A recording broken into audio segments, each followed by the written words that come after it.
Bonjour, je tenais à préciser que le film dont on parle n'est pas L'amour, un monde sans fin, comme je le dis au début, mais bien un rêve sans fin. Donc voilà, je répare mon erreur a posteriori. Sur ce, appréciez quand même l'épisode, il est de qualité.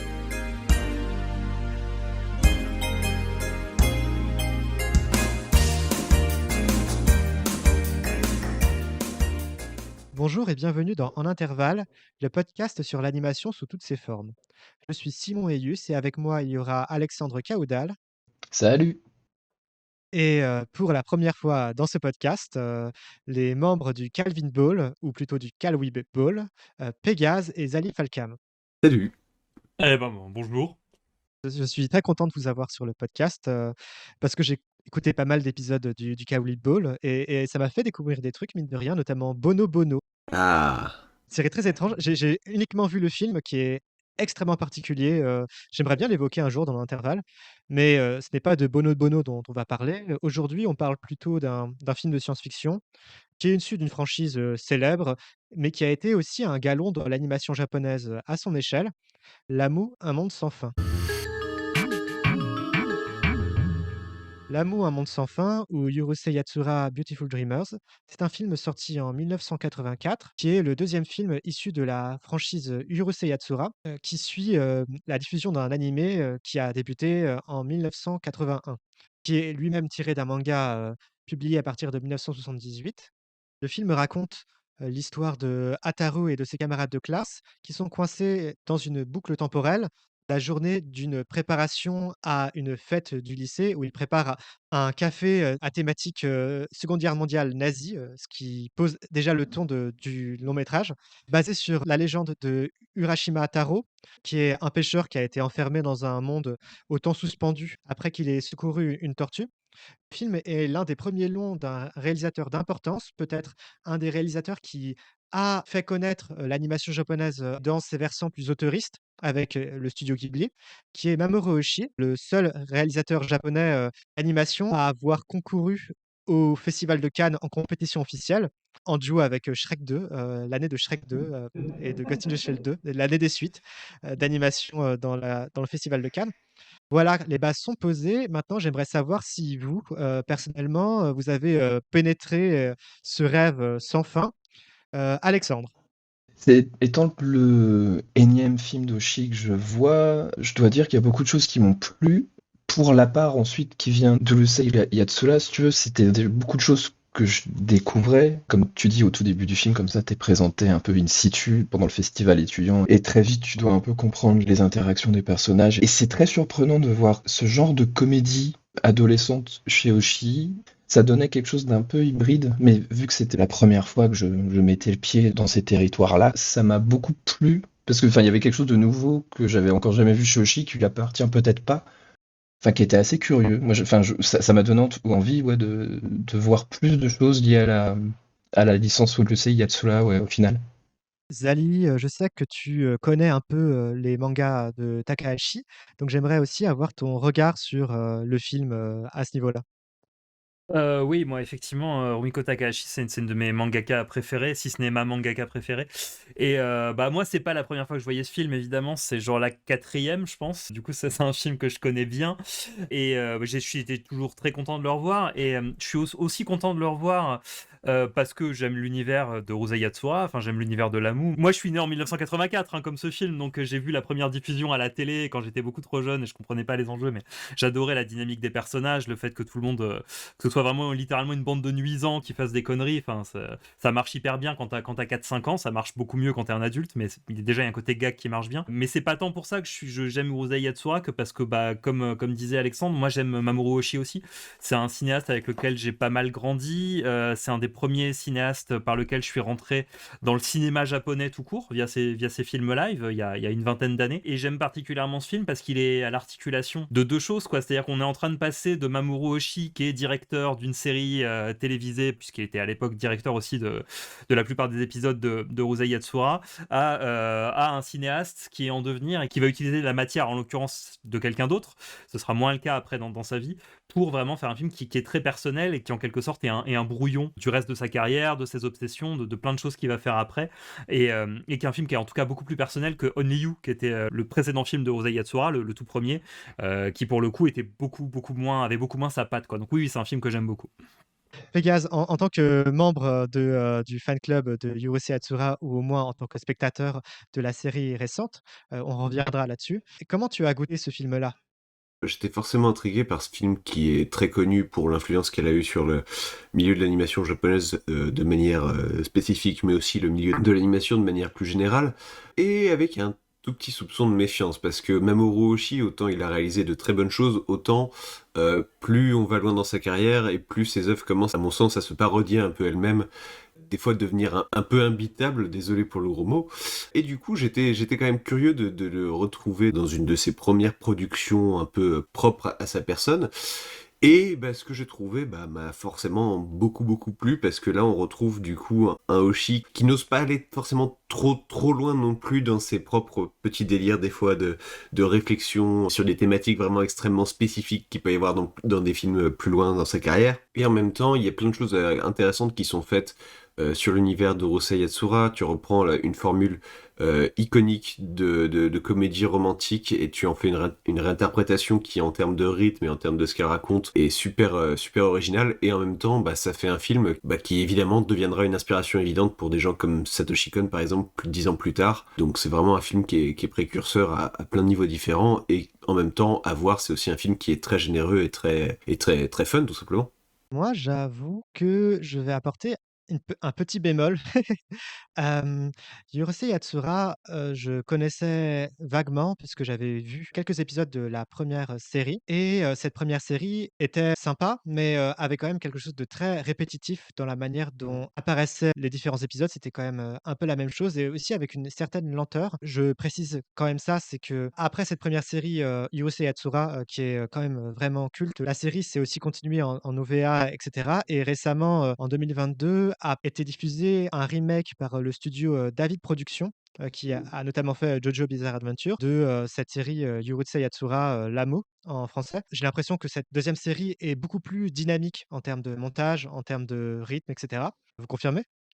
Déjà, c'est une série qui a moins besoin de faire de filler parce qu'à l'époque, ça adaptait un manga qui était à la fois très populaire mais qui surtout était en cours de parution. Ce qui fait qu'on se retrouve avec effectivement 196, je dis ça de mémoire, épisodes qui vraiment délayent la sauce, alors que c'est déjà.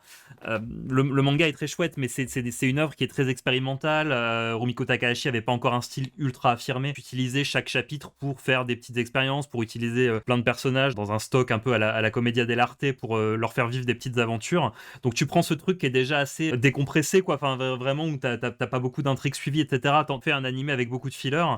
Ça donne un côté où c'est plaisant si t'es un téléspectateur japonais à l'époque et que tu regardes un épisode par semaine, mais c'est imbingeable aujourd'hui parce qu'effectivement c'est toujours la même chose. Enfin, ça n'en finit pas. Il y a beaucoup d'intrigues rajoutées qui sont pas très intéressantes. La série de 2022 a parfaitement conscience de ça. Et les premiers épisodes, c'est vraiment un speedrun, quoi. C'est-à-dire ça va t'introduire très vite tous les personnages pour se concentrer sur des moments forts de l'intrigue, sur les meilleures histoires à adapter dans le manga, ce qui fait que elle devrait avoir une centaine d'épisodes en tout, j'imagine, on va être sur 4 cours. Non, du coup, 4 courses, ça nous fait... Ah bah c'est 4 cours de 12, oui, non, c'est une cinquantaine d'épisodes. Ouais. Étant donné les maths, telles que nous les connaissons actuellement, oui, ça fait plutôt Oui, 48 oui. épisodes. Voilà, on sera sur plutôt une cinquantaine d'épisodes. Alors après, faut jamais insulter le futur, il y aura peut-être d'autres trucs derrière, mais une cinquantaine d'épisodes qui condensent vraiment ça d'une manière beaucoup plus rythmée et beaucoup plus regardable pour un spectateur aujourd'hui qui connaîtrait pas la franchise, quoi. Quoi qu'il en soit, la série Urusei Yatsura m'avait l'air quand même intéressante, notamment, je vais quand même résumer le pitch de la série puisque ça paraît peut-être pas très clair quand on la connaît pas. En fait, c'est l'histoire de Hataru qui se retrouve malencontreusement marié avec une extraterrestre, plutôt jolie qui s'appelle, Lum ou Lame en français et de là va partir une série de gags, tous plus rocambolesques les uns que les autres et va, selon moi, être un moyen pour l'autrice, Takahashi, de déployer, son imagination pour créer des situations burlesques et aussi avoir des idées un peu de science-fiction, et de caractéristiques de personnages, excentriques et je le vois effectivement comme une sorte de labo un peu expérimental, mais aussi propre à une forme d'humour, je trouve très otaku. C'est une série très otaku, c'est-à-dire, fan d'animation japonaise, voilà, un peu stéréotypés, des sortes de geeks japonais, qui vont souvent privilégier quand même un humour un peu gueulard, qui est aussi un humour très japonais, mais avec des tas de références qui vont être déployées avec, des espèces d'idées qui vont sortir un peu du chapeau et quelque chose que Takahashi, dans les quelques récits courts que j'ai pu lire d'elle, réussit vraiment à bien faire puisque c'est une femme qui, j'ai l'impression, a beaucoup d'idées et les emploie plutôt bien dans des situations comiques et la chose que je trouve intéressante dans Yurusei Yatsura, c'est que les personnages, ils sont un peu nuls. C'est-à-dire que à part quelques personnages féminins qui peuvent être parfois sympathiques et peut-être, certains personnages masculins, mais j'ai pas été jusque-là dans la série pour le savoir, et Ataru, par exemple, qui pourrait être une sorte de miroir du spectateur, un peu mélioratif, comme il peut y avoir dans les arènes manga, avec un héros qui collectionne, les conquêtes. Non, en fait, c'est un héros qui est nuisant, qui quand il voit une fille, la drague immédiatement, qu'il ne pense qu'à des pensées perverses et à se créer un harem, mais vraiment de la manière la plus crasse et la moins imaginative possible et c'est à chaque fois quelqu'un qui va se prendre, un coup de maillet ou qui va se faire remettre en place. J'aime bien cette manière de détourner un petit peu, l'idée qu'un personnage qui serait un personnage masculin de ce genre de série serait, finalement, juste, un gros nul et qui rejoint aussi, le manga, L'école impudique de Go Nagai, qui est un manga des années 60, qui fonctionne aussi sur ce principe-là d'une avalanche de gags et de situations grivoises avec des personnages qui vont être totalement, excentriques. Bon, Go Nagai, je trouve qu'il a un peu moins la classe, que Takahashi, mais Takahashi, ce que je retiens, c'est qu'avec cette espèce d'écrin de comédie romantique un peu perverse, c'est plus un prétexte pour déployer des tas de gags et d'idées de science-fiction et c'est quelque chose que je retrouve pas mal dans le film, Only You, qui est une espèce de déluge de trucs et de machins qui t'arrivent dans la tronche, à un rythme un peu, mitraillette, avec aussi un côté un peu on ressort tous tes personnages préférés, pour essayer de les inclure dans une intrigue, qui fonctionne plutôt pas mal, je trouve. Alors que Un monde sans fin finalement, peut-être parce qu'il a inspiré ensuite des films après ou peut-être parce que j'ai l'impression que je sais que Takahashi a fait aussi des œuvres un peu conceptuelles, notamment dans ses histoires courtes, va aussi avoir des histoires qui sont un peu plus sur des concepts comme, celui de la boucle temporelle développée dans Un monde sans fin.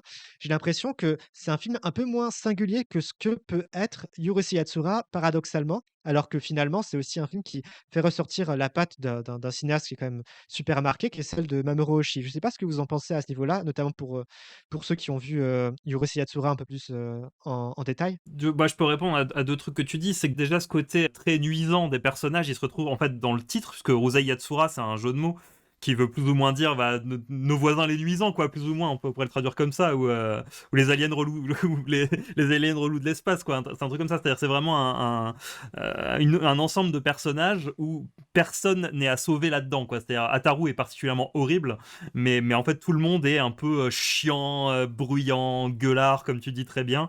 Et c'est un peu là-dessus que ça fonctionne. Ensuite, sur la différence effectivement entre Only You et Beautiful Dreamer, effectivement, Only You, c'est un film qui ressemble énormément à ce qu'est Urusei Yatsura, c'est-à-dire un truc qui va te saturer l'essence de gags, de bêtises, de gens qui te sont jetés à la tronche et de péripéties qui s'enchaînent pas forcément hyper bien, mais qui sont marrantes. Beautiful Dreamer, il faut quand même le dire, je pense qu'on aura peut-être l'occasion de le redire plus tard, c'est un film que Rumiko Takahashi n'aime pas du tout. Un monde sans fin, en fait, c'est un film sur lequel elle a même failli mettre son veto, en fait. Elle était pas contente du tout du scénar de Mamoru Oshii, parce que ça s'éloignait beaucoup de ce ton-là, pour être quelque chose de effectivement plus lent, plus contemplatif, avec une intrigue qui était beaucoup plus suivie, et surtout des éléments de comédie qui sont largement diminués par rapport à Urusei Yatsura. On est vraiment sur quelque chose de plus onirique, un scénario un peu plus science-fiction, et finalement la partie humour et un peu stop caractère qui font de la merde, elle est beaucoup plus absente, ce qui fait qu'à la fois aujourd'hui, quand tu as regardé plein d'autres films de science-fiction des années 80, 90 et 2000, c'est un film qui a l'air assez standard dans ce qu'il propose, mais qui par rapport à Urusei Yatsura en fait est assez éloigné, quoi. En même temps, j'ai l'impression qu'on retrouve quand même un peu l'essence de ce qu'était Yurusei Yatsura dans Ah oui, ce complètement. film-là. C'est-à-dire que je m'attendais vraiment à ce que ce soit Pat Labor. Le film, ce soit Pat Labor. Non. Pat Labor, c'est un film qui utilise aussi une licence, mais qui est beaucoup plus original, et où Oshii a une empreinte beaucoup plus forte. Ouais. Pat Labor, il y a des séquences très longues avec, des paysages, qui sont observés et cetera, des séquences qui vont être, beaucoup plus sur le dialogue, et compagnie, alors que là, il y a l'action est quand même vraiment au centre du film. On n'est pas sur une alternance entre la pause, le dialogue et comme il y a pu avoir ensuite dans ces films qui suivent.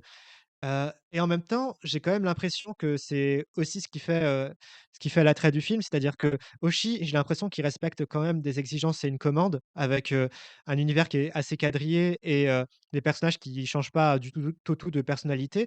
Il y a quand même des parties qui sont vraiment, dans un espèce d'enchaînement burlesque et non-sensique, notamment quand, les rêves s'enchaînent un peu, sans réel, lien les uns avec les autres. Oui, le dernier tiers du film est un peu plus foufou, Ouais, ouais. Je crois que j'aime bien aussi cette partie-là de Hoshi où il y a quand même des gens qui sont un peu là pour, le brider puisque Hoshi il fera ensuite Ghost in the Shell et des films qui sont beaucoup plus, voilà, très poseurs, qui fonctionnent énormément sur, des dialogues philosophiques, un peu invitables à certains moments et là, j'ai l'impression qu'il y a une belle balance quand même entre, la patte d'Hoshi et un respect de l'univers.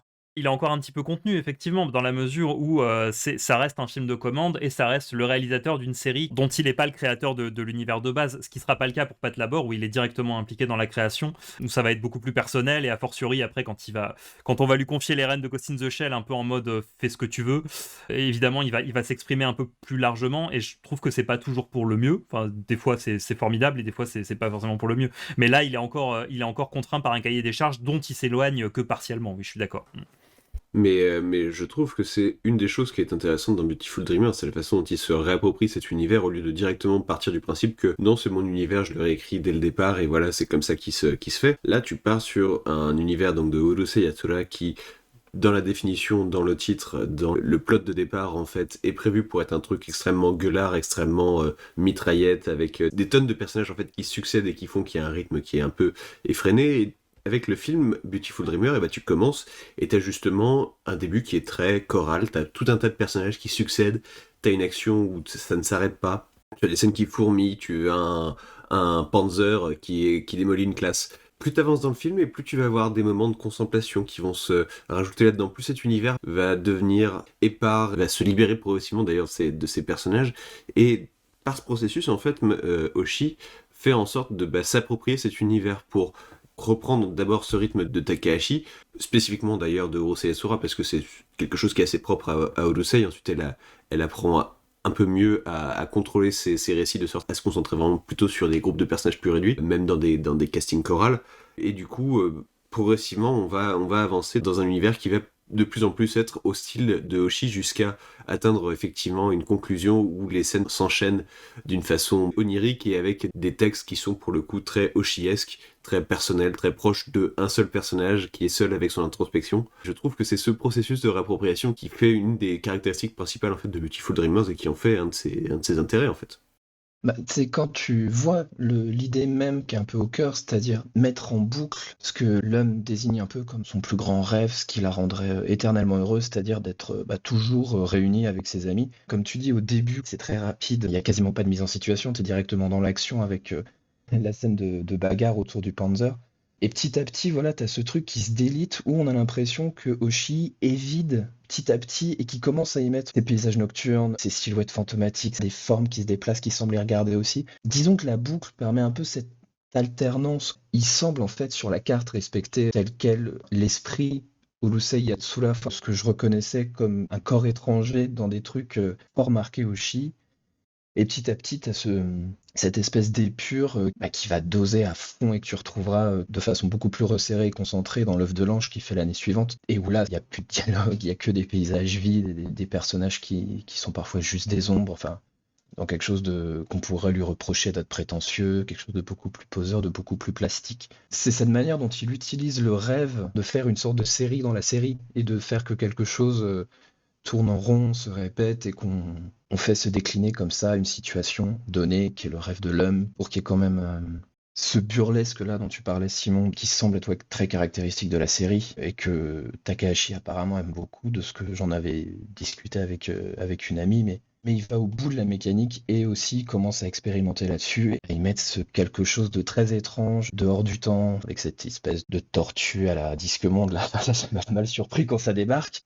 C'est très marrant de le voir en fait. Essayer de prendre les rênes quand tu sais que Takahashi restera toujours au poste de contrôle. Il a pas l'air d'être du genre, voilà, corrigez-moi si je me trompe, mais à laisser un subalterne, quoi, gérer ce dont elle est l'autrice, quoi.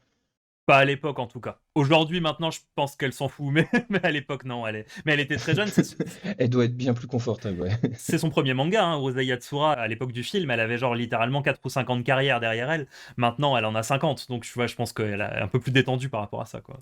Ouais, c'est ça, et c'est encore que récemment, avec Yashahime, qu'elle a autorisé quelqu'un d'autre à faire un spin-off d'un manga qu'elle avait fait elle-même. En manga, je veux dire. En animé, il devait y avoir d'autres projets qui déjà étaient un peu spin-off, mais en manga, c'est seulement à partir de 2021, je crois, qu'elle a laissé l'auteur de Zettai Karen Children faire un spin-off d'un de ses mangas. Avant ça, elle avait jamais vraiment collaboré avec un autre mangaka, il me semble, pour produire une œuvre. De mémoire, non.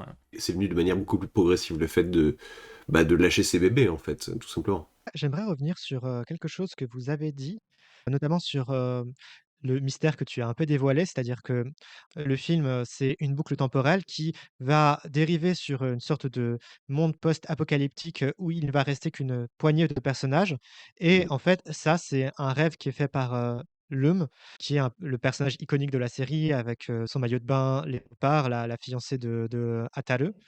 Et ce personnage-là, on a reproché à Oshii, puisque, la réception a été très négative du film.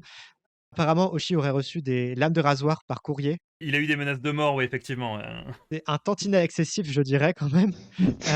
Et je crois que l'un des reproches qui avait été fait, c'est que Leum n'est pas très présente dans le film, qu'elle est un peu éclipsée par le scénario. Alors qu'en fait, c'est l'exact inverse qui se passe, mais c'est quelque chose d'assez subtil, je trouve. C'est que même si elle va être, absente à l'image, c'est elle qui va orchestrer le monde autour du personnage de Hatale et ça va apporter une dimension assez humaine qui est plutôt inédite à la fois, je trouve, chez Oshii, où j'ai l'impression que les personnages ce sont plus des espèces de figures, qu'on découvre par des dialogues, plus que des espèces de gens, qui semblent exister, matériellement. J'ai l'impression que l'amour existe un peu plus grâce à ce film-là. Grâce à un truc a assez simple, c'est que c'est elle qui rêve et c'est elle qui décide les gens qui vont être enfermés avec elle dans cette espèce de monde un peu onirique et fantastique. C'est ces sentiments qui vont créer cette espèce de monde qui enferme ces personnages-là et je trouve aussi quelque chose qui se retrouve pas mal dans la fiction japonaise populaire en général, cette espèce de topos d'un espèce de monde dans lequel un personnage est enfermé et enferme les autres. Finalement, ce film-là où on a l'impression que l'amour elle est complètement, délaissée par le réalisateur, au profit, je sais pas, de Ataru ou d'une dimension peut-être plus, philosophique ou contemplative.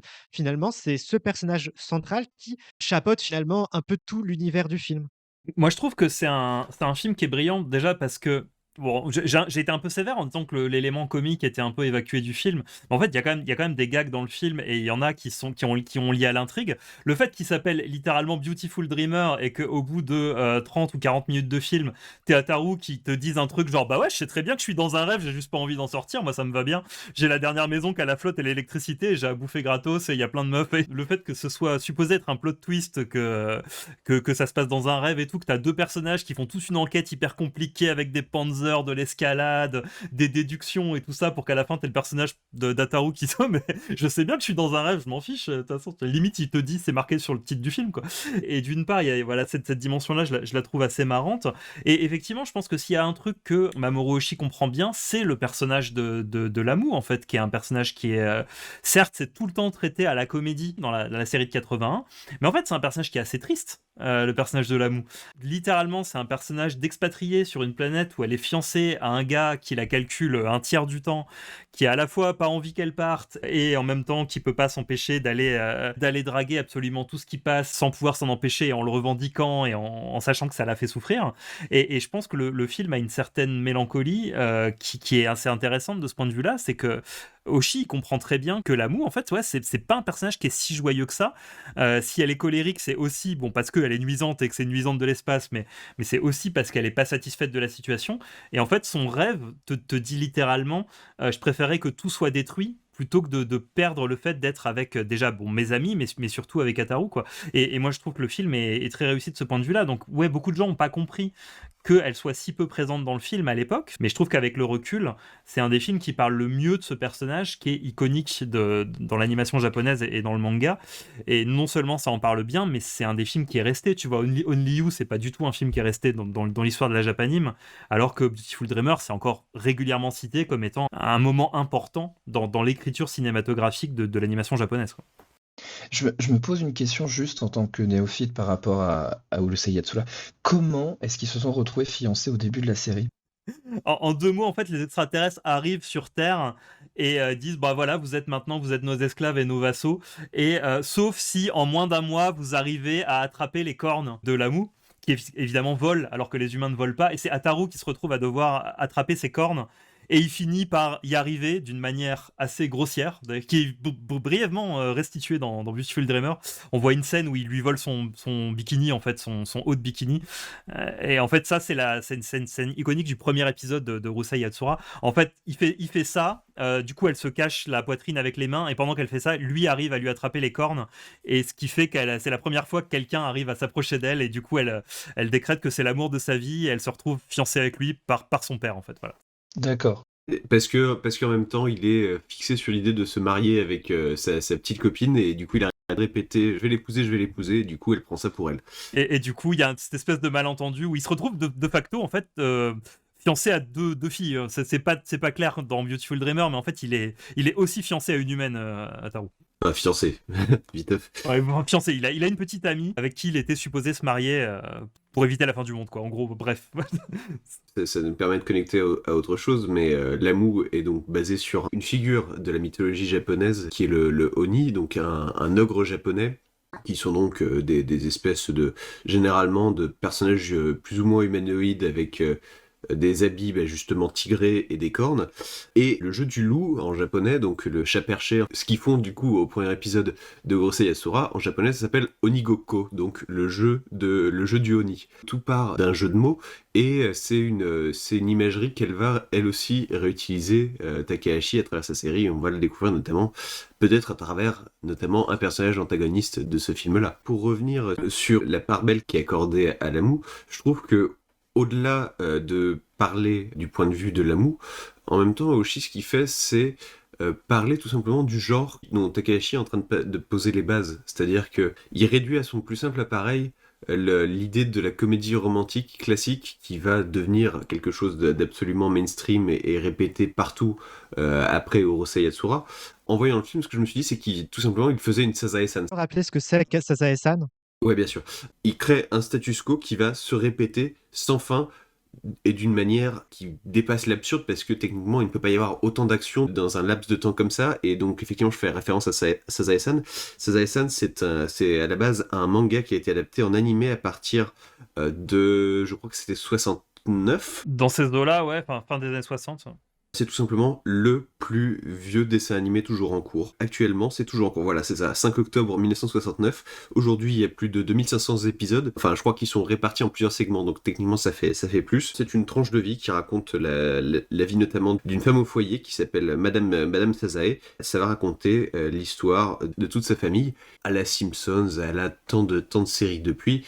C'est un univers dont le status quo va perdurer de façon éternelle. Et c'est globalement un peu la situation qu'on va retrouver dans Beautiful Dreamer, c'est-à-dire qu'on se retrouve dans un status quo qu'on veut voir perdurer parce qu'on a envie de continuer à voir les interactions de ces personnages.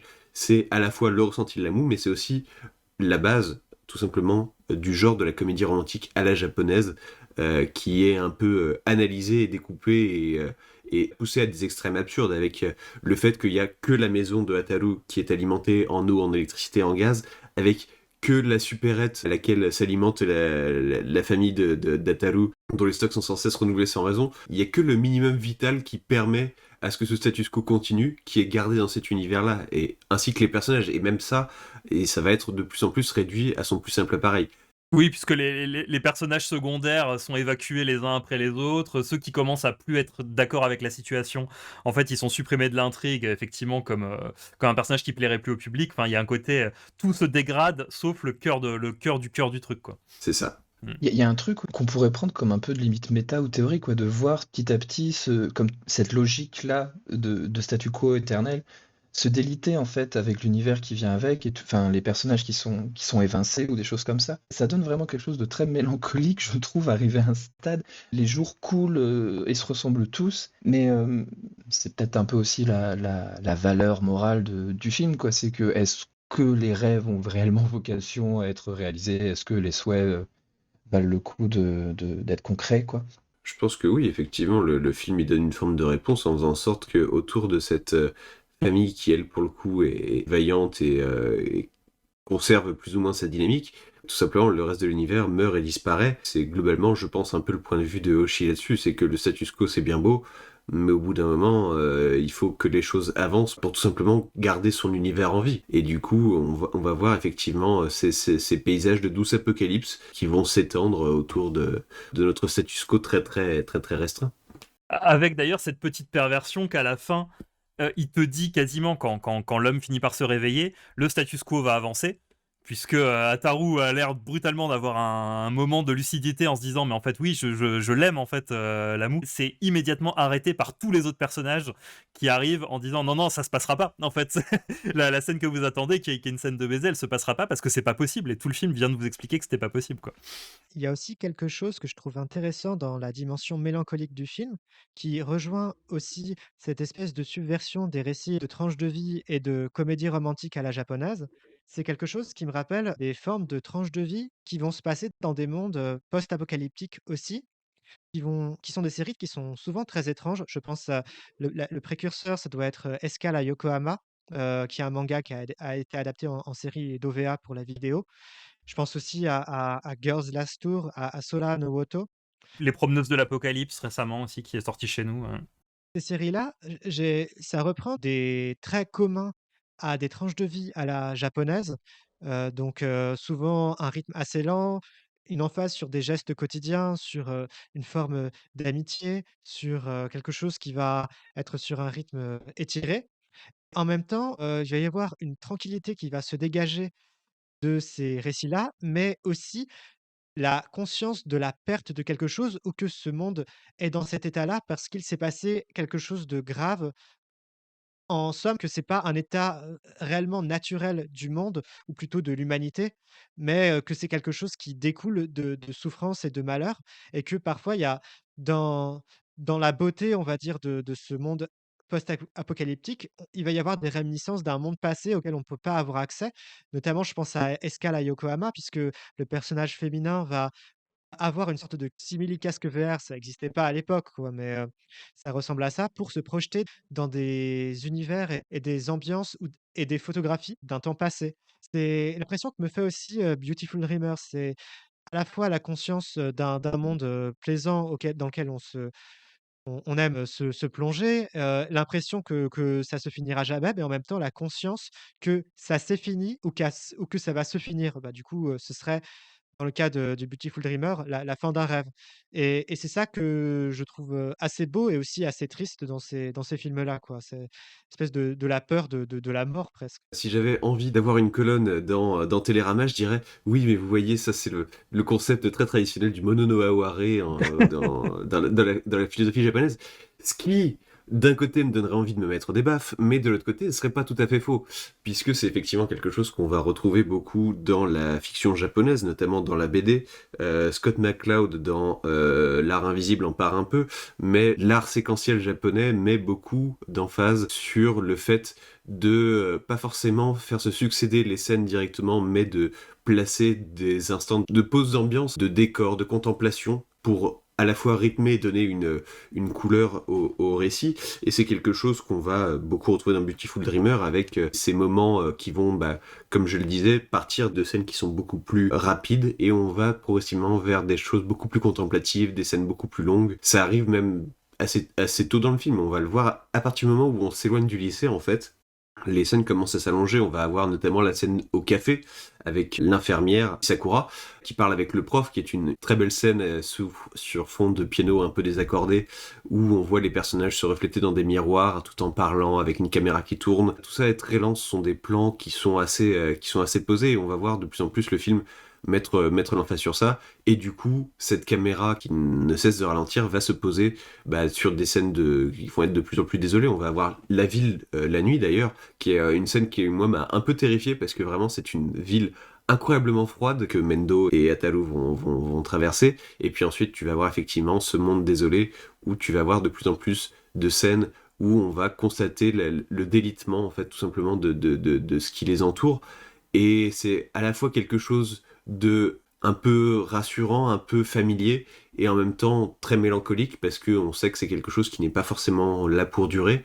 Et du coup, on retombe purement dans cette philosophie, effectivement, de Mono no Aware, qui, personnellement, c'est une des choses qui, effectivement, m'attire beaucoup dans les fictions japonaises, c'est le fait de savoir à la fois contempler et regretter les choses en les contemplant, quoi. On évoquait aussi une dimension méta, mais à ce niveau-là, le film est aussi un peu, je dirais pas précurseur, mais quand même un petit peu. C'est-à-dire que j'ai l'impression que les récits méta sont vraiment arrivés dans la culture un peu otaku, geek, japonaise dans les années 2000 en force, avec des récits comme La mélancolie d'Haruhi Suzumiya. Et en ce sens, le film, L'amour Beautiful Dreamers ressemble beaucoup au film, La disparition d'Haruhi Suzumiya, avec là aussi un personnage féminin qui est un peu en retrait par rapport à un autre, dans Suzumiya, mais aussi, justement, une dimension de méta qui est beaucoup plus claire. Il me semble que le personnage se définit comme un tsundere dans Haruhi Suzumiya, qui est un terme pour dire, un personnage qui est à la fois colérique, mais en même temps qui cache, un petit cœur qui bat. Et c'est marrant parce qu'en au final, c'est un film qui, je trouve, quand je le regarde, paye pas beaucoup de mine, en fait. Ça m'étonne pas que ce soit un film de franchise et je trouve que même en termes d'animation, c'est pas un film qui est si flamboyant par rapport à d'autres films d'animation qui ont pu être faits ensuite et même à la même époque. Mais il va y avoir cette espèce d'idée d'une dimension justement, réflexive qui, était peut-être aussi nouvelle dans ses formes d'animation, japonaise qu'on voyait pas vraiment ailleurs. Je suis assez d'accord avec toi sur un truc, c'est qu'à cette époque-là, encore une fois, aujourd'hui, une histoire de boucle temporelle dans un rêve, je veux dire, plein d'autres gens l'ont fait, ça a l'air presque banal. Ouais, c'est même un cliché, hein. C'est devenu un cliché, oui. Et à l'époque, c'est une des raisons pour lesquelles ça a été très mal reçu. C'est-à-dire que les gens se sont dit, c'est pas les histoires non plus dans lesquelles on est habitué, notamment avec les franchises d'animés populaires qu'on aime, nous, otaku, du début des années 80. 15 ans plus tard, enfin même un peu plus que ça, en fait, 25 ans plus tard, tu vas avoir La disparition de Haruhi Suzumiya, qui pour le coup est considéré comme un très bon film, et où le réalisateur n'a, à ce que je sache, pas reçu de lame de rasoir dans des trucs en disant qu'est-ce que t'as fait à notre franchise. Tu vois, ce qui était à l'époque un truc complètement disruptif et qui cassait tous les codes de la japanime, une génération d'otaku plus tard était devenu ce que les gens attendaient, quoi. On n'en a pas forcément parlé, mais aussi d'un point de vue de l'animation, c'est un film qui quand même est très réussi. Alors on a parlé des décors qui sont effectivement extrêmement réussis, mais aussi moi j'ai quand même remarqué qu'il y avait beaucoup de codes d'animation qui étaient assez complexes, où on faisait en sorte de ne jamais trop savoir le haut du bas finalement, notamment tout ce qui se passe quand il retourne au lycée. Et puis aussi j'ai beaucoup aimé le pur flex qui est le cut où tu as Lamu qui est assise sur l'avion et dont la tête frôle la tortue spatiale. C'est un cut qui est assez long et juste vraiment c'est là pour flexer. Ça, c'est terrible, ouais. Mais c'est très chouette. Mais c'est vrai que maintenant que t'en parles, ouais, il y a énormément de choses très canon. Même sur des plans très très courts où tu vois qu'il y a une spatialisation assez dingue. Je crois que c'est quand Sakura part retrouver le prof qui est en train de moisir avec son appartement. Je me suis dit, oh, c'est moi. Des choses, mais parfois très simples et très courtes, et qui demandent en fait très peu de phases, mais quand tu vois comment les phases sont dessinées, vraiment l'animateur a dû se mettre dans une disposition de se dire, faut que je déforme absolument toutes les perspectives, les proportions, pour que ce plan fonctionne très bien et en très peu de phases. Il devait y avoir effectivement des équipes super compétentes, quoi, parce que comme tu dis, le plan où ça passe sous la tortue, enfin avec Il est fou celui-là. entre les stalactites là, même dès le début, le foisonnement de personnages et l'abondance comme ça de petites actions dans chaque coin. On n'est pas, tu veux, sur plein de personnages fixes et un simple travelling, tu veux, sur le dessin. Ah ouais, non, au lycée, c'est incroyable. Il fout le bordel avec le temps. Enfin, c'est très vivant. On sent que Shi, c'est vraiment pas qu'un exécutant. C'est-à-dire, pas seulement en termes de thématique ou d'obsession. Je pense que c'est vraiment un metteur en scène d'animation. Là, en tout cas, il en donne la preuve. C'est son film le plus ancien que j'ai vu, en fait. Donc, je saurais pas dire s'il en avait déjà attesté avant. Avant, il a fait que Only You, Et la série, du coup. qui était déjà un film, Urusei Yatsura. Oui, et Urusei Yatsura, mais en tant que directeur de série télé, quoi. Son premier film, c'est vraiment Only You, juste avant Beautiful Dreamer. Il y a Dallos aussi, non? Dallos, c'est une série d'OVA qui a été produite, pendant que Oshii, il me semble, était encore, en train de travailler sur Urusei Yatsura Ouais. et qui est effectivement un projet, plus indépendant qui est aussi assez intéressant pour, situer, la figure d'Oshii. Mais d'ailleurs, tu faisais remarquer que c'est un pur réalisateur d'animation. T'as beaucoup de plans qui sont assez marquants et qui seraient pas forcément faisables autrement qu'en animation. Je pense notamment aux plans où on voit tout ce petit casting revenir de la maison d'Ataru pour aller au lycée et où tu les vois passer sur un chemin boueux. Et en fait, tu vas voir ces personnages par-dessous la flaque. Je trouve le plan absolument brillant. Avant de les voir tomber dans la flaque, c'est un plan qui serait pas réalisable autrement qu'en animation et je le trouve très très canon. Ça fait partie de ce que je considère comme, bon, désolé pour le barbarisme, mais oshiesque, oshien, je saurais Ouais. pas dire. Un peu au même titre que quand Mendo et Ataru sont dans la ville, dans l'ombre, et ils voient passer la fanfare. Enfin, c'est ces moments que tu as dans Pas de la Bord 2 ou dans Ghost in the Shell, des moments où tu t'interroges sur ce que l'animation te permet encore de considérer comme réel et ne tenant pas du fantasme, quoi. D'autant que voilà, il se fait aspirer par la flaque, tu comprends pas très bien quel est le pourquoi ça arrive à ce moment-là? T'as l'impression que la scène s'étire, et que là aussi, d'une certaine manière, on pourrait dire que ça flex parce que l'effet est très réussi, mais l'effet aussi, voilà, mène à un élément perturbateur, quoi. Juste après, de la même façon, t'as Shinobu qui voit, je sais plus si c'est des cloches dans une rue. Là aussi, t'as un élément perturbateur où j'avoue que je me souviens plus exactement à quoi c'est connecté exactement dans le film. T'es purement dans le rêve. Et il y a une autre scène que je voulais citer rapidement, qui m'a beaucoup marqué visuellement. C'est la scène où Mendo est en train du coup de faire sa petite enquête.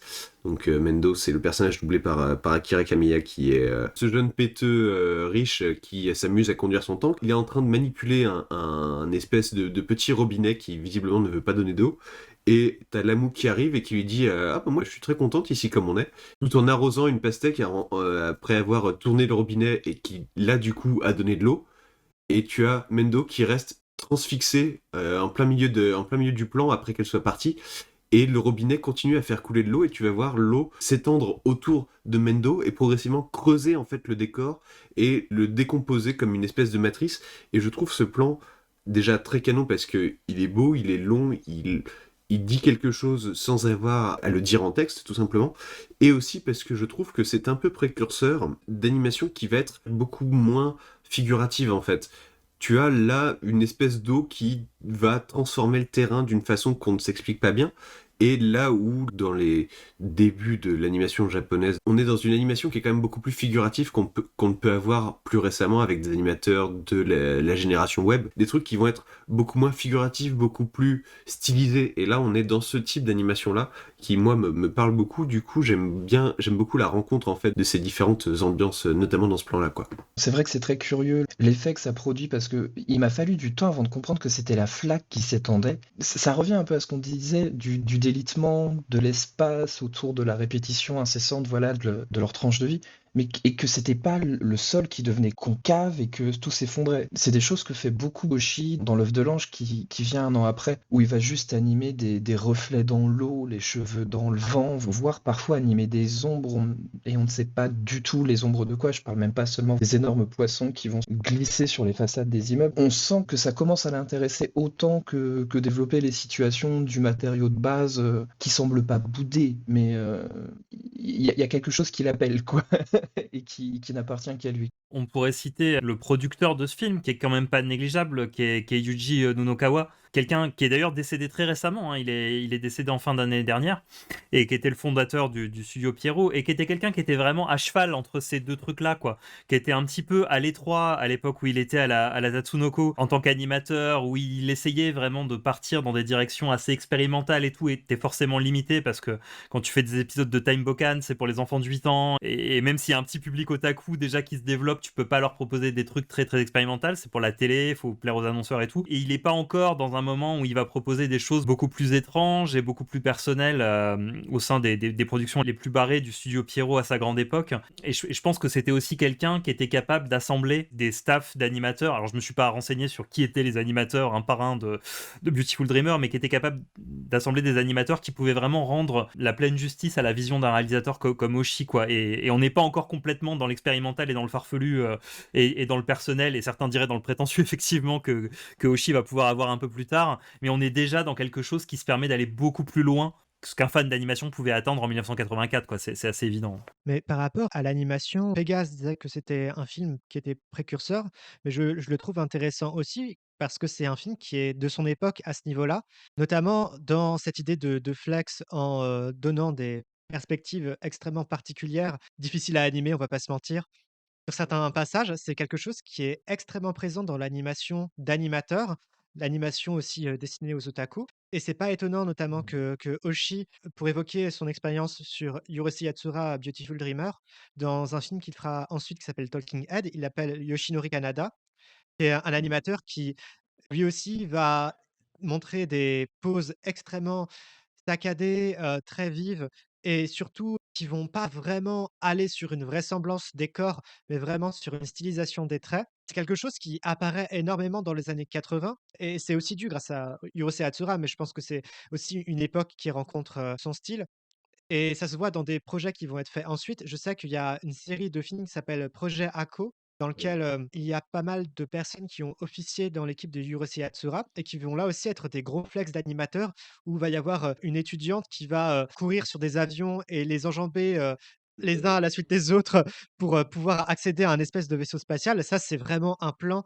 pour montrer que on sait animer ce genre de choses très compliquées avec des machines avec des gros arsenals et qui vont créer des plans vifs de caméra. Je pense aussi au film Dirty Pair, qui, va avoir énormément de ce genre de plans et donc du coup, c'est aussi un film qui est la rencontre entre la sensibilité d'un réalisateur qui s'exprimera autrement, notamment quand il fera des films en prise de vue réelle et en même temps une sensibilité un peu, bariolée et excentrique qui peut exister dans une génération d'animateurs, qui va exister dans les années, 70-80. Ouais, ouais. Juste pour clarifier, quand je parlais de quelque chose d'un peu précurseur, je parlais vraiment spécifiquement du cut de la flaque d'eau et de son côté non figuratif, parce qu'effectivement, les cuts flex assez compliqués, finalement, bah, je veux dire, quand t'es en 84, t'es l'année où, bah, du coup, 10 mois plus tard, être fondé le studio Gainax, qui n'est pas la moitié d'un inconnu dans ce genre de domaine, quoi. Qui, d'ailleurs, dont les fondateurs ont déjà officié sur les courts-métrages du Daikon 3 et 4, qui sont déjà sortis à ce moment-là, qui avaient déjà le côté fourmillant et le côté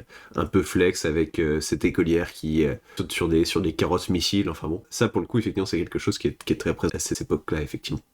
Bah, c'est l'époque à laquelle ça apparaît. J'ai entendu un nom très important, celui de Canada, Simon, et je peux pas passer à côté parce que et du coup que tu évoques là la Gainax, un peu les enfants spirituels de tout ça. Enfin, il y en aurait beaucoup d'autres, mais c'est généralement la généalogie qu'on trace quand tu regardes ces petites vidéos sur YouTube qui sont parfois plus éclairantes que n'importe quel texte universitaire où tu vois mis en lien certaines des animations, des plans de Canada et mis en lien avec des choses voilà, qui apparaissent à la Gainax et qui suivent ensuite chez...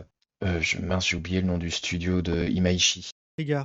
C'est Trigger, merci. Ça a l'air de prendre ses racines à cet endroit-là. Sans doute qu'il y avait quelque chose de plus contextuel dans les années 80 par rapport aussi au statut voilà, que prenait l'animation, vu que les animateurs commençaient à être des connaisseurs d'animation eux-mêmes, à pouvoir un peu parfaire leur art. Enfin, le cas des films promotionnels de la Daikon qu'avaient fait les équipes de la Gainax sont une succession, voilà, un amoncellement de toutes les références possibles et imaginables de la pop culture de l'époque, et avec un soin tout particulier apporté à l'animation, avec ce qu'on appelle le Itano Circus, donc c'est en gros une spatialisation de balles et de projectiles qui partent dans tous les sens et créent des fumerolles derrière eux. T'as des figures de style qui commencent à s'installer dans un film qui est pourtant un bon d'essai, quoi, quelque chose qui était même pas censé rester, qui était sur du 8 mm, limite aurait pu être perdu en plus pour les raisons de droit qui sont absolument pas respectées. Enfin, c'est impossible de payer tout le monde là-dessus. À partir du moment où tu mets Dark Vador dans ton court-métrage, oui, c'est vrai que C'est Juste clair. à côté du xénomorphe, quoi, ça devient très compliqué. t'avais plus qu'à mettre les Beatles et Tintin et c'est bon, t'avais le full set des trucs, des trucs impossibles. Il a mis l'Electric Magic Orchestra à la place des Beatles, mais ça ne fait pas C'est pas mal aussi, oui. Je veux pas faire genre c'était mieux avant, mais en tout cas c'était une super belle époque et vraiment un beau vivier. C'est pas parce que c'est vieux que ce serait plus rigide, au contraire, quoi. Faut pas avoir cette idée-là. Il y a vraiment des choses qui sont très étonnantes avec les équipes de cette époque-là.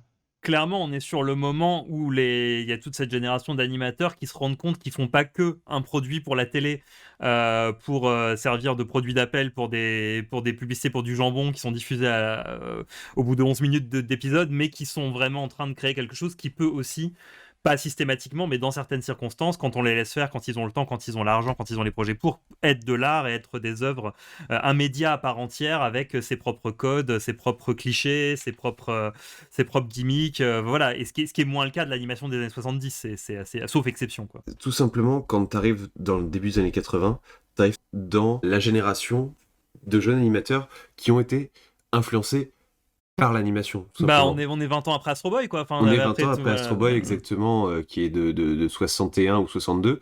Du coup, forcément, bah, t'as été 20 ans plus tard. Là, tu commences à avoir des gens qui ont été influencés par l'art qu'ils vont eux-mêmes influencer.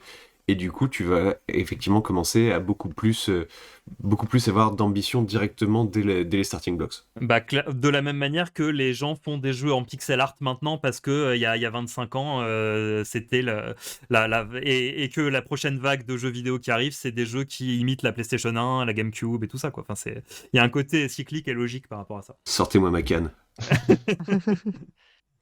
Par rapport à Beautiful Dreamers, je trouvais ça aussi intéressant d'évoquer la carrière que Oshii fera ensuite, puisque après ce film-là, il travaillera, je crois, encore un petit peu sur la série, mais pas longtemps, puisqu'il partira ensuite. Il ira pas jusqu'au bout. La succession, elle est assurée par, il me semble, Kazuo Yamazaki, qui est son character designer, en fait, notamment sur Beautiful Dreamer, et qui va notamment réaliser les films 3 et 4, lui. Très bien. Qui paraît-il sont pas mal du tout, dans leur genre, mais je les ai pas encore vus. Ils sont bien, mais ils collent, enfin, ils sont moins fous, quoi. Visuellement, on est sur quelque chose qui est beaucoup plus cahier des charges, Urusei Yatsura, film de licence. Mais ils sont cool, hein, L'Homme de Forever et The Final Chapter, je sais pas quoi, là, c'est des bons films. Quoi qu'il en soit, Oshii va beaucoup plus, devenir, un espèce d'artiste touche-à-tout indépendant qui va, pour une raison que j'ignore, être sur 1000 projets, ce qui est assez étrange parce que c'est un artiste qui me paraît vraiment singulier, dans ce qu'il propose, même si, il y a des projets où on lui demande quand même de faire un peu plus, de coller un peu plus ce matériel qu'il adapte. Alors Path Labor, c'est une série, comme je l'ai dit, qui mêle méga enquête policière et compagnie, dont on a parlé avant, et les premiers épisodes vont là aussi être assez burlesques, tandis que les films vont être beaucoup plus lents et vont jouer aussi sur la contemplation, même si je trouve que Pat Labor, va mettre encore plus l'accent dessus. Oshii va développer une carrière assez étrange où il va à la fois mener à bien une espèce de série, je ne sais pas si vous avez vu sa page Wikipédia, mais il a une espèce d'univers, plurimédiatique qui commence dès Urusei Yatsura, par ailleurs, enfin, c'est très étrange, d'une espèce de fiction en guerre, qui contient justement, Jinro et la Brigade des Loups. L'univers Kerberos, là, c'est ça? Ouais, c'est ça. Oshi va multiplier les projets étranges, vraiment de niche. On a l'impression parfois qu'il fait ces projets un peu pour lui, qui sont pas vraiment destinés à être diffusés, aux autres, et pourtant, c'est un des réalisateurs japonais qui a la carrière la plus étonnante, la plus prolifique et la plus pluriforme aussi, puisque ça va être à la fois des romans, des mangas, notamment avec Satoshi Kon dont on parlait avant, et bah, toujours de l'animation et des films dans prise de vue réelle. Il a même fait de la radio, d'ailleurs, hein. Il y a eu des dramas radio adaptés de son univers, ouais, dans les années 90. Est-ce qu'il y a un médium auquel il n'a pas touché? Je sais pas. Quoi qu'il en soit, je me demandais ce quel était votre avis plus général, même si je l'ai un peu deviné, par rapport à ce que vous avez pu dire, sur la carrière d'Oshi ensuite et potentiellement les liens qu'il peut y avoir avec Beautiful Dreamer. Waouh! Et c'est pas une petite question parce que Oshi, il y a du merveilleux comme il y a du vraiment pas bien du tout. Pour moi, L'œuf de l'ange ou Ghost in the Shell, ça tient parmi les meilleurs films jamais réalisés, tout genre, toute technique confondue, ce que tu veux, où il poursuit ce qu'il commence à faire, voilà, comme on le disait plus tôt dans Beautiful Dreamer. Pour parler d'un peu ce qui fâche direct, il y a des choses qui sortent dernièrement, genre, bon, ça commence à dater. Par exemple, Assault Girls en 2009, ça c'était quand même un peu fâcheux. Ça faisait un peu film de cosplay avec des actrices japonaises connues et beaucoup d'effets spéciaux. Et il a perdu ce truc qu'il pouvait avoir aussi dans ses films live, dans Avalon, où tu sens fort son influence et son goût, quoi, qui, pour des gens comme Tarkovsky ou quoi. Enfin, le film est réalisé en Europe de l'Est d'ailleurs. Tu retrouves ces ambiances très brumeuses, en sépia, enfin, mais malgré tout, sont pas très éloignés de ce qui te fait dans une ville cyberpunk ou sur un îlot déserté et post-apocalyptique. Étant donné qu'il est obsessionnel, qu'il est un réalisateur d'animation vraiment brillant, je pense que ça lui a permis d'être assez débridé et de vraiment expérimenter des choses qu'on avait rarement vues, sinon jamais vues en animation, de passer aussi au cinéma en prise de vue réelle et de proposer des choses très curieuses. Certains des croisements entre de l'animé-esque et de l'image en prise de vue réelle, enfin très intéressant. Les déclinaisons les plus récentes, je trouve, s'appauvrissent, tombent dans ce qu'on reproche le plus à Aoshi, c'est-à-dire la posture, la citation absconse, et t'as l'impression que ça se mord la queue, que ce sont des objets un peu creux. Plus il avance, moi j'ai l'impression qu'il y a de la substance. Des choses les plus récentes que j'ai vues lui, enfin, j'ai très peur maintenant de voir des choses récentes de lui. Il perd un peu, ouais, de sa superbe, disons, sur la fin de sa carrière. Moi, je compléterais en disant rendez-vous dans quelques semaines pour notre avis sur The Fire Hunter qu'il a scénarisé récemment dans Calvin Ball. Mais ouais, pour moi, Oshii, il y a toujours eu deux Oshii en fait. Il y a le Oshii effectivement complètement créateur, visionnaire, cinéphile, qui arrive à faire plein de choses. Et il y a celui qui, honnêtement, se regarde tout nu dans le miroir et t'as pas envie d'être dans la même pièce pour voir ce qu'il fait, quoi. Et effectivement, je pense depuis 10-15 ans, on a plus eu des exemples du deuxième, vraiment le Hoshi très nombriliste et un peu perdu, que du premier, quoi. Que celui qui est capable effectivement de te sortir un Avalon produit en Pologne, qui bouscule un peu tout et qui va même faire s'intéresser à son univers des gens qui sont pas du tout dans les bails de culture japonaise, d'otaku et de trucs comme ça. Enfin, moi, j'avais été très surpris à l'époque de voir des gens comme Arte, Télérama, etc., qui s'intéressaient pas du tout encore à la japanime comme ils peuvent le faire maintenant, être vraiment curieux face à des Ghost in the Shell, des Avalon et tout ça. Enfin, il avait vraiment réussi cette fusion de faire des trucs très niches et en même temps qui arrivent à percer dans le mainstream. Et c'est vrai que les exemples récents qu'on a, en tout cas dans le monde de l'animation de Mamoru Oshii, c'est un peu laborieux. Enfin, moi, je reste encore un petit peu traumatisé par la série qu'il a dirigée il y a 2 ans maintenant, qui était Vlad Love. Je pense que tu seras d'accord avec moi, Pégase. C'était un peu dur à regarder, quoi. Et c'était même presque. J'irais même un peu plus loin. Tu sentais vraiment une personne vieillissante à l'écriture, quoi. Quelqu'un qui est plus proche des 70 ans que des 35 ans qu'il avait à l'époque de Beautiful Dreamer, et tu te dis putain, le côté visionnaire il est un peu loin. Ça n'enlève absolument rien à tout ce qu'il a pu faire, mais s'il a encore un chef-d'œuvre à livrer, c'est pas dans ses derniers projets qu'il faut le chercher, c'est sûr, mais ça reste quelqu'un d'incroyable et clairement dont Beautiful Dreamer est le début d'un arc de progression qui a au moins été très très fort sur une vingtaine d'années, quoi.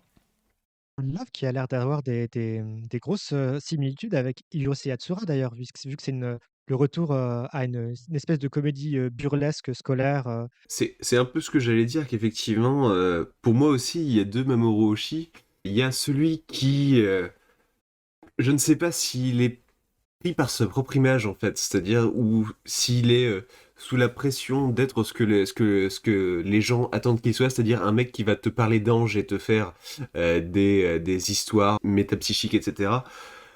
Et de l'autre côté, le mec qui a juste envie de réaliser de l'animation et de voir ce que peut faire l'animation. Et on est plutôt sur le deuxième, dans Vlad Love notamment, où tu vas avoir un côté très Urusei Yatsura, dans le côté très explosif, très casting, qui tourne un peu en rond et qui n'arrête pas de faire des gags, même si c'est des gags qui sont un peu vieux. T'as quand même, dans Vlad Love, t'as quand même un épisode entier où il n'y a pas vraiment de blague, c'est juste un épisode entier de référence au manga de Yoshihiro Tsuge, qui est un mangaka alternatif du magazine Garo notamment, qui est extrêmement influent, mais aussi extrêmement... c'est très niché quand même comme référence. J'en avais à peine capté une portion personnellement. Et de l'autre côté, effectivement, tu as le Mamoru Oshii qui, quand on lui demande d'écrire un ou deux épisodes pour la dernière saison en date de Lupin the Third, il te sort des trucs sur des cambriolages de statues d'anges, etc. Et que en fait, peut-être que l'ange il était dans la rue à faire. C'est compliqué. Mais ça reste dans l'ensemble un mec qui a apporté évidemment plein de choses. Et d'ailleurs, même par le biais de l'ange, on a une transition qui est un peu toute trouvée, qui est qu'il avait fait avec Satoshi Kon au dessin, un manga qui justement s'appelait Séraphim.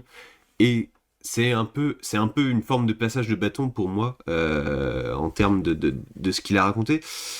J'avoue que pour moi, l'œuvre de Oshii, je la connais que par petites portions assez séparées, et j'aurais du coup du mal à avoir une vue d'ensemble, mais je distingue quand même ces deux Oshii, et j'ai un peu du mal à les concilier dans ma tête, donc j'ai envie de lire plus sur le personnage. Pour ça d'ailleurs, j'ai un livre que j'ai obtenu il y a de cela quelques années, que j'ai toujours pas lu sur la carrière de Oshii, mais que du coup j'ai beaucoup envie de m'y plonger. Mais du coup, effectivement, tu as ces deux Oshii, tu as le Oshii fan d'animation et tu as le Oshii fan un peu de ce que lui a envie de raconter, mais qui n'est pas trop sûr de comment vouloir le raconter.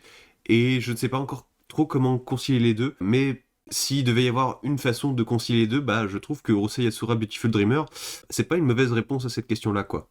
Non, je suis d'accord, d'autant plus que c'est un des exemples qu'on a quand même de Oshii qui travaille en milieu quand même relativement contraint, c'est-à-dire avec une autrice de manga populaire derrière qui est assez vigilante à ce qui se passe, avec un cahier des charges quand même dont il peut pas trop s'écarter, et qui est quelque chose qu'il aura du mal à refaire après, c'est-à-dire qu'il aura du mal à retravailler dans ces circonstances-là, hein. Juste derrière Beautiful Dreamer, on lui a confié déjà un projet Lupin, qui a avorté parce qu'il faisait n'importe quoi, qu'il voulait pas respecter le cahier des charges et que très très rapidement il s'est embrouillé avec les gens qui faisaient ça, le projet a capoté. Et en fait, quand tu regardes le nombre de projets sur lesquels il a pas été au bout, parce que c'est quelqu'un qui a aussi du mal à travailler sous la contrainte et qui a du mal à travailler avec les univers des autres, c'est aussi, je pense, une des réponses à ça, sachant que bah, quand il va se retrouver avec les univers des autres, mais avec les mains libres, bah, il va faire les films Pat Labor, il va faire les films Ghost in the Shell. On en parlait un petit peu juste avant l'émission, mais Masamune Shirow, c'est quelqu'un qui s'en fout complètement de ce que les gens font avec son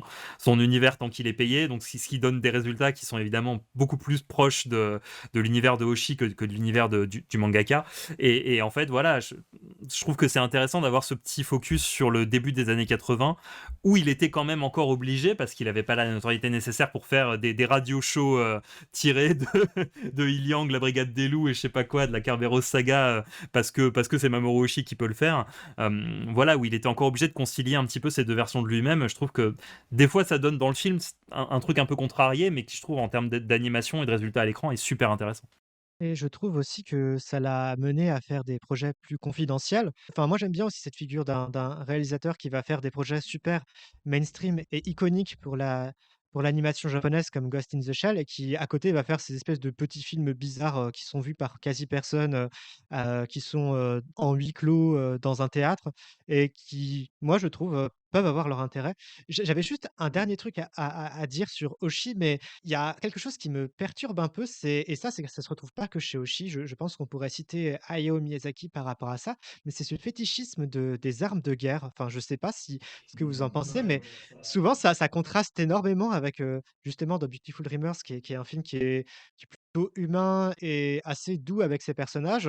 Bah, voilà, il y a une espèce de salon nazi, étrange là qui est fait par la classe de Ataru, bizarre et tous les plans, tous les inserts dans Avalon sur des espèces d'engins qui tirent, des missiles, en mitraillette et je crois qu'il y a même dans Vlad Love, genre, 1 ou 2 minutes où les personnages expliquent, chaque arme qui sont, à l'écran ou chaque tank qui sont à l'écran.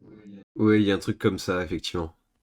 Bah, ça fait un peu partie du phénomène otaku. Je me rappelle plus le documentaire qui avait été réalisé, je crois, dans les années 90 sur le phénomène otaku et qui s'étend beaucoup plus loin les simples médias, manga, animé et tout, et que enfin, ça peut être une obsession culturelle pour à peu près tout, à vrai dire, en fait. Pour le coup, le Troisième Reich peut être une obsession. Enfin, tu le vois dans des reconstitutions dans ce documentaire dont le nom m'échappe. Pas Otaku, l'Empire du virtuel ou un truc comme ça? L'Empire du virtuel, ouais, c'est ça. Tout à fait. Quand t'as ça en tête, t'es comme, certes, mais quand même, les gars, parce que il y a deux choses un peu aussi. C'est si tu parles de Miyazaki, Oshii, c'est probable aussi.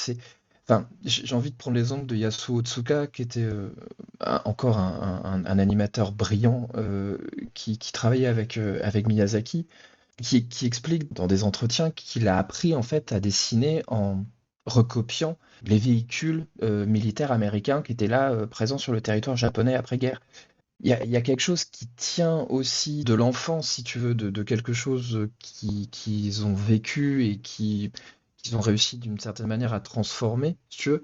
D'autant que je sais pas si le rapport avec les armes est tout à fait le même, parce que enfin, après on pourrait parler des avions chez Miyazaki. C'est vrai que ça règle. Enfin, au final, c'est peut-être un peu plus. Chez Oshii aussi, finalement, du Ouais, ouais, coup. ouais. Non, non, j'ai envie de sauver la mise à Miyazaki, Yoshi. Puis ils ont ce rapport aussi assez ambivalent, quoi, parce que derrière, ils vont quand même pas être. Enfin, te dire que les conflits, ça mène jamais à rien, que ils portent pas ça aux nues, ils en font pas les louanges, si tu veux. C'est Miyazaki, ce serait juste avant la guerre, et il te dit si on continue à utiliser les armes comme ça va donner n'importe quoi. Oshi, ce serait un après de la guerre quand tout a été dévasté, qu'on est passé à un stade post-humain ou quoi. Et bon, après, les séries plus récentes que tu évoquais, sinon, là, je saurais moins dire. De toute façon, le Japon a quand même un rapport très particulier historiquement et à la guerre, quoi. Très galvaudé de résumer ça à ça, mais je pense on peut y trouver des éléments de réponse. Il a grandi aussi dans un monde qui est paradoxal de ce point de vue-là, où comme tu le dis, il y a des bases américaines partout, on voit des trucs militaires, enfin t'as toute la culture hollywoodienne qui arrive avec les armes de guerre, le pays était lui-même ultra militarisé avant la Seconde Guerre mondiale, et ils sont à la fois dans cet univers-là et dans un univers où les armes n'existent plus, quoi. C'est-à-dire le Japon a une constitution pacifiste, la police est à peine armée, il y a une toute petite armée d'autodéfense, bon certes qui a un budget maintenant qui est une des plus grosses armées du monde, mais il y a quand même ce paradoxe de si t'as un japonais qui a une vie normale, tu verras jamais une arme dans ta vie autre qu'une réplique éventuellement dans un magasin d'otaku, et en même temps le pays est lié à la culture militaire comme presque aucun autre pays dans le monde, quoi. C'est du coup quelque chose qui forcément fascine, ne serait-ce que d'un point de vue mécanique, parce que effectivement il y a cette absence, cette distance, l'interdit qui fait que forcément c'est plus attirant, et c'est finalement quelque chose qui dans l'univers otaku va se transformer peu à peu pour donner très rapidement d'ailleurs naissance au genre du mecha qui va rapidement venir supplanter les chars allemands et les trucs dans le genre. Parce que bon, c'est vrai que dans Beautiful Dreamer, si chaque fois qu'il y avait eu une allusion au Troisième Reich, j'avais eu 1 centime, bah j'aurais 2 centimes, mais c'est bizarre que ce soit arrivé 2 fois. Mais du coup, on va voir ça effectivement progressivement supplanté par des mechas qui vont garder cet aspect de raffinement technologique et à la fois d'armes qui est terriblement ambivalente, avec à la fois le côté sublime de la mécanique et à la fois le côté terrifiant de la mort que ça peut apporter. Coucou Gundam Witch from Mercury, hein. pour citer des œuvres plus récentes, mais du coup effectivement il y a cette fascination qui est effectivement assez difficile à appréhender pour voir ce que les réalisateurs et ce que les gens qui effectivement utilisent ces influences ils voient. Je pense qu'on a des parts de réponse. Ensuite, quel est leur véritable rapport par rapport à ça? Je pense qu'il n'y a pas vraiment d'autre méthode que de leur poser la question directement. Est-ce que vous avez d'autres choses à dire sur l'amour à monde sans fin? Matez-le, il se trouve assez facilement en DVD. Voilà. Mais un peu nulle part en SVOD, hélas, je crois. Non, il est nulle part en SVOD et le DVD, je sais pas, parce que j'ai regardé sur Amazon ou je sais pas quoi, il était à 47 balles. J'étais Ah là, ouais, quand ouf. même. Ouais. Il se trouvait hyper facilement à un moment donné. Peut-être que chez des soldeurs et des trucs dans le genre, il y a moyen de le trouver. Mais Sinon, il est sur archive.org dans une mauvaise version. Voilà.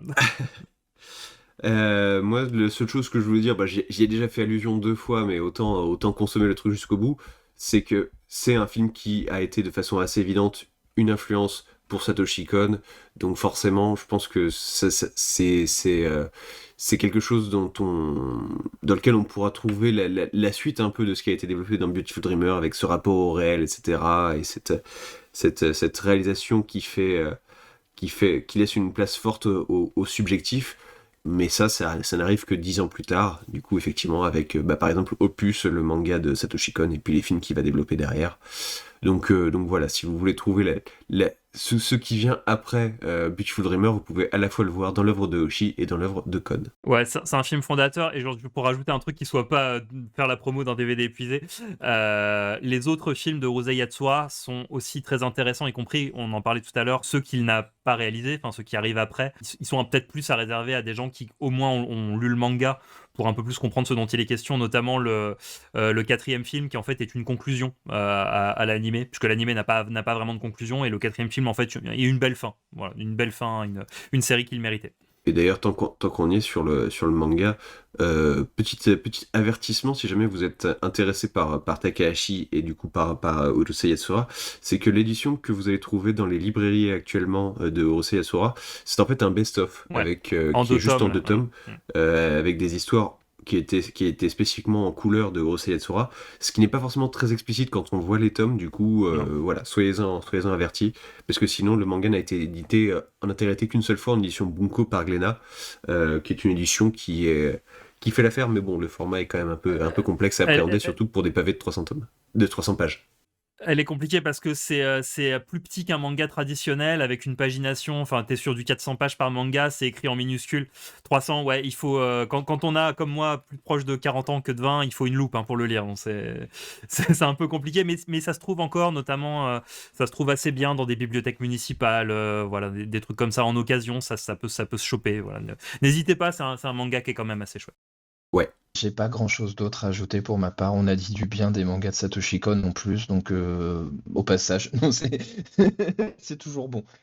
C'est quand même un objet suffisamment curieux là, qui permet d'appréhender un peu, de sentir les débuts de Hoshi tel qu'on aime le retenir, je vais le dire comme ça, tel qu'on aime se rappeler de son travail. Et aussi, voilà, le travail quand même vachement important de Rumiko Takahashi, quoi. Très bien. Après ce podcast entre tradition et modernité, nous allons passer Terrible. aux recommandations. Ça me fait rire à chaque fois.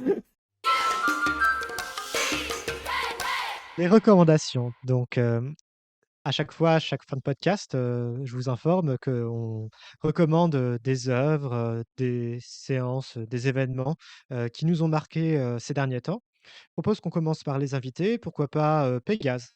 Personnellement, j'aurais pu vous recommander, si je devais piocher parmi les œuvres qui m'ont beaucoup plu ces derniers temps, j'aurais pu vous citer par exemple le jeu vidéo God of War de 2018, mais je pense que globalement vous voyez assez bien de quoi il s'agit, donc je vais pas forcément partir sur ça.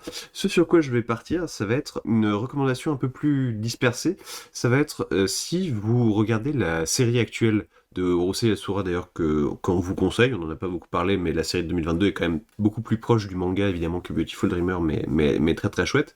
C'est une série qui est disponible sur Animation Digital Network, ADN, et si vous êtes abonné à ADN, vous pouvez voir que il y a un onglet film, et dans cet onglet film, il y a un onglet court-métrage, et effectivement ADN a ajouté un certain nombre de courts-métrages français dedans, et il y a un peu de tout, et jusque-là, j'en ai regardé quelques-uns, et globalement j'ai été assez charmé parce que j'ai vu notamment le court-métrage Le Royaume, qui est un court-métrage issu des Gobelins, qui a été réalisé par 3 étudiants qui racontent l'histoire d'un roi qui essaie de se faire construire un château par un castor et qui va se montrer globalement assez peu facilement satisfait.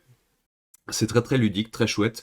Et puis il y a plein d'autres styles différents. Pour les citer rapidement, RAS qui parle de soldats en mission au Moyen-Orient. Je sors acheter des cigarettes, qui est beaucoup plus introspectif sur un adolescent qui est dans une famille sans père.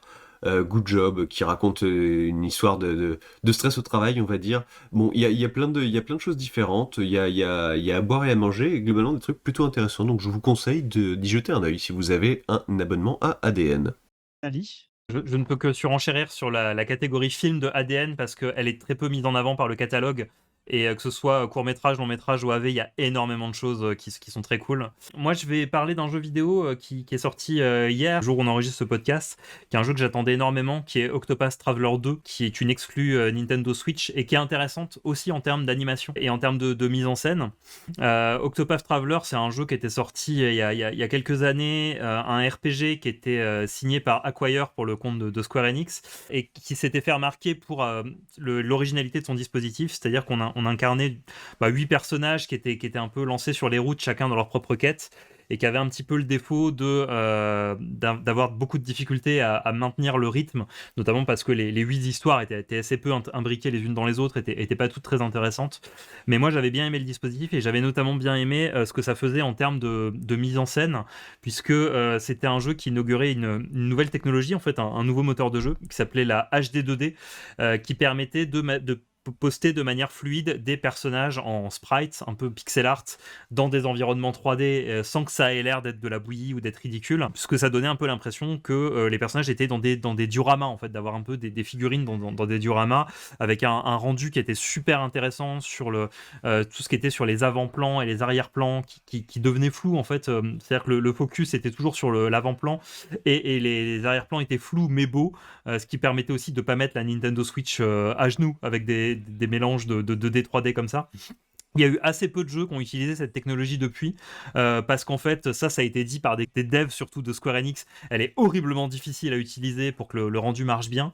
Il y a notamment eu un jeu qui s'appelait Triangle Strategy, qui était aussi édité par Square Enix et qui était fait par le studio Hardink, qui est sorti l'an dernier, qui le faisait à merveille. C'était un tactical RPG qui le faisait hyper bien.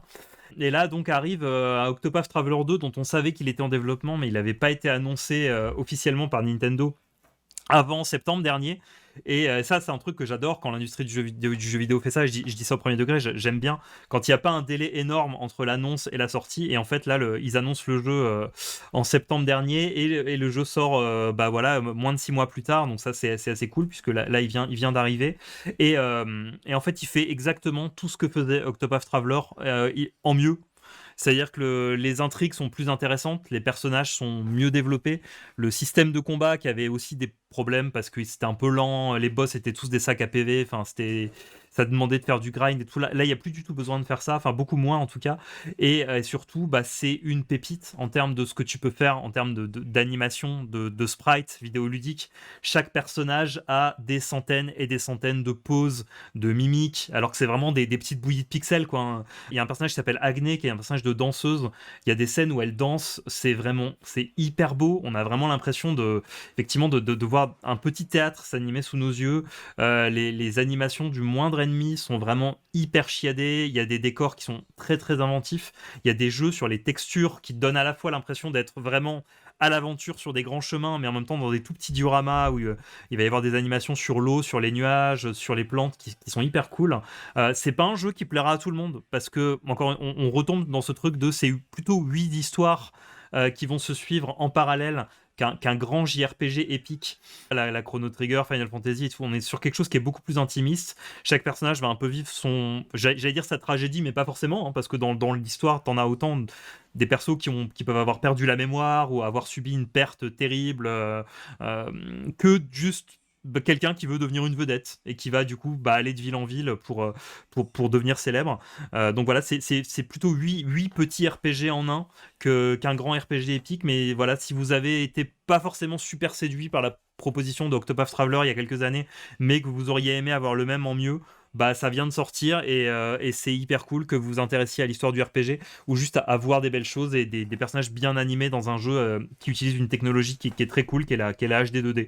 Donc voilà, c'est un de mes gros coups de cœur de ce début d'année, et il y aura bientôt une review de moi sur The Pixel Post qui vous détaille un petit peu tout ça. Alexandre?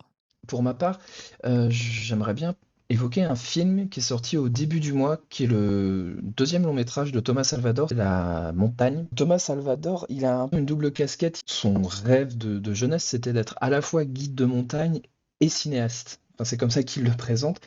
Si La Montagne est très absente de son premier long métrage, Vincent n'a pas d'écailles, dans celui-là, il se met au centre en fait de la chaîne des Alpes. Le personnage principal est joué par Thomas Salvador lui-même, qui joue une sorte d'ingénieur qui un jour, lors d'une réunion, voit la montagne par la fenêtre et est frappé par quelque chose, mais on ne saura jamais trop quoi.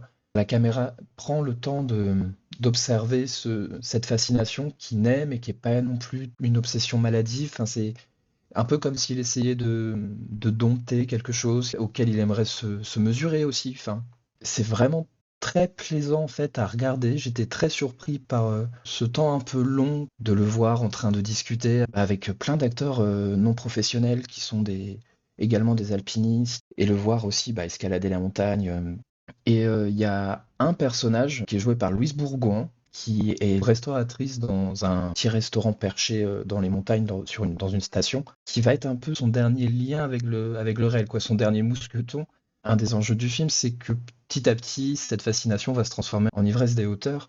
Et c'est très touchant la façon que le film a de suivre leur relation, de suivre aussi un peu la fantaisie, parce que je veux pas trop en dire, parce qu'il se passe plus de choses que ce que j'en raconte, mais c'est qu'elles arrivent d'une façon très impromptue dans l'histoire et ça. Enfin, bon, je dis qu'il y a une surprise, mais vous verrez. Étant donné l'étonnement que j'avais eu en fait à regarder Vincent Nappé-Décaille, qui est, pour le dire très très vite, un film sur un super-héros qui veut absolument pas qu'on sache qu'il est un super-héros, c'est-à-dire une espèce de d'Aquaman, quoi, un mec qui va dans l'eau, il est surpuissant, mais il veut juste pas sortir de sa petite zone de sécurité. Enfin, en somme, ça fait très film de super-héros, mais très français, si on veut. C'est-à-dire, il y a pas de spéciaux, c'est que des effets pratiques et des cascades exécutées en direct. Là, il reprend un peu ça. C'est Salvador qui se fout dans son rêve, quoi, pouvoir être cinéaste et guide de montagne en même temps, et se filmer en train de gravir différents sommets et pouvoir en ramener beaucoup d'images qui sont assez enivrantes aussi, quoi. J'ai 2 recommandations, parce que je suis gourmand. Un hamster à l'école, un livre de Nathalie Quintane, une autrice que j'ai découvert il y a quelque temps et dont je suis tombé juste fan.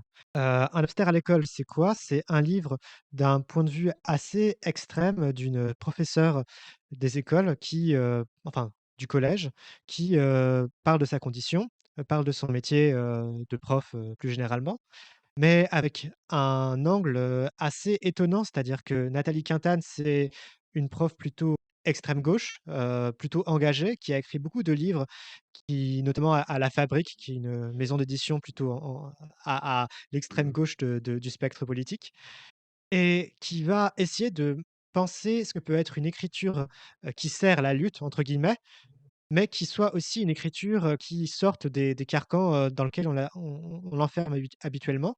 Dit comme ça paraît ultra chiant, mais ce qui est vraiment super avec Quintane, c'est que on a l'impression d'une femme qui s'amuse quand elle écrit et quand on lit ses livres, il y a une impression très ludique qui, apparaît et dans Un hamster à l'école, par exemple, ça se voit parce que c'est écrit comme, un livre de bouquins en prose, de poèmes en prose et même si on l'identifie plus dans de la poésie contemporaine, pour moi, c'est plus un essai qui entremêle, discours, militant et engagé et une recherche littéraire et poétique et ce que j'aime bien, c'est que, avec cette espèce de mélange des genres et mélange des styles, il y a quelque chose de très fort qui transparaît et cette force-là, elle provient de cette volonté de créer quelque chose esthétique, mais en même temps qui n'est pas, qui ne cache pas l'idée qu'elle est politique aussi et donc, elle va pas cacher ses opinions, elle va pas non plus cacher son point de vue un peu biaisé qu'elle a en tant que prof, qu'il y a des situations où franchement, elle aime pas trop,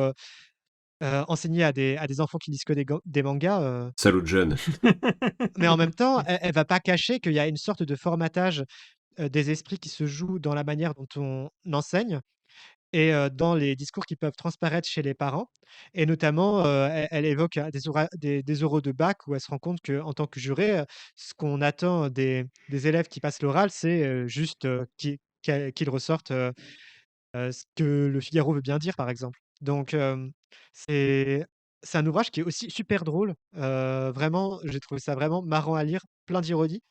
C'est vraiment une de mes grandes découvertes, j'ai bien aimé aussi Tomate de Quintane, mais qui est un peu plus basé sur, des discours autour du comité invisible, donc du coup, c'est peut-être un peu plus niché. Un hamster à l'école, il y a cette espèce de discours sur la scolarité qui peut toucher plus de monde, j'ai l'impression et c'est ça qui me fait vous le recommander. Mais pour être tout à fait honnête, ce sur quoi j'ai passé le plus de temps ces derniers temps, c'est bien, Disco Elysium. Un excellent jeu vidéo à mon sens, qui est, un coup de cœur absolu pour ma part, qui se passe dans un monde plutôt dystopique, avec, des teintes réalistes dans lequel on incarne un détective privé qui a perdu la mémoire et qui, mène une enquête, même plusieurs enquêtes qui vont s'entremêler, parce que la vie est bien faite comme ça.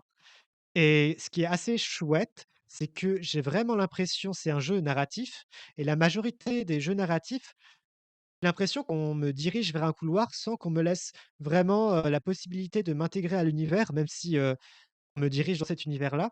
Et là, j'ai vraiment l'impression que, grâce aux nombreux paramètres qu'on peut, attribuer à son personnage, qui sont des paramètres, majoritairement, physiques, moraux, comportementaux, va me permettre de voir des lignes de dialogue qui personnalisent totalement l'expérience. Et c'est pas si éloigné que ça du livre précédent dont je parlais, puisque c'est un jeu qui, il me semble, cache pas du tout l'idée que c'est un jeu qui, veut parler du point de vue et du point de vue politique qu'ont les différents personnages qui sont dans le jeu. Et ça va être souvent assez artificiel, je vais pas mentir. Je trouve que l'écriture est pas le fort, en termes de style du jeu. C'est souvent assez lourd et les personnages cachent jamais réellement leur opinion. Il suffit de leur poser 2 ou 3 questions et on la sait direct.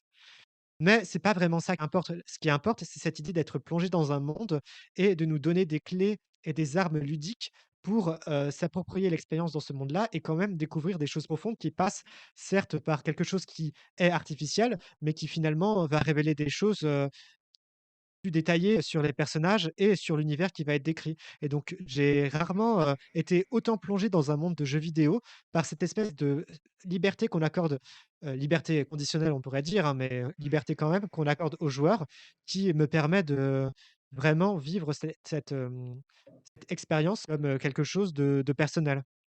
Voilà, voilà, en intervalle est terminé. Je propose qu'on passe aux remerciements. Je remercie les participants, au podcast. Croquis pour le design du logo, le Calvin Ball Consortium pour, son accueil, sur son site. N'hésitez d'ailleurs pas à souscrire, au Patreon du Calvin Ball Consortium, et à écouter d'autres podcasts, du consortium. On se retrouve, pour une prochaine fois. D'ici là, ciao et bon vent! Salut! Des bisous. Salut!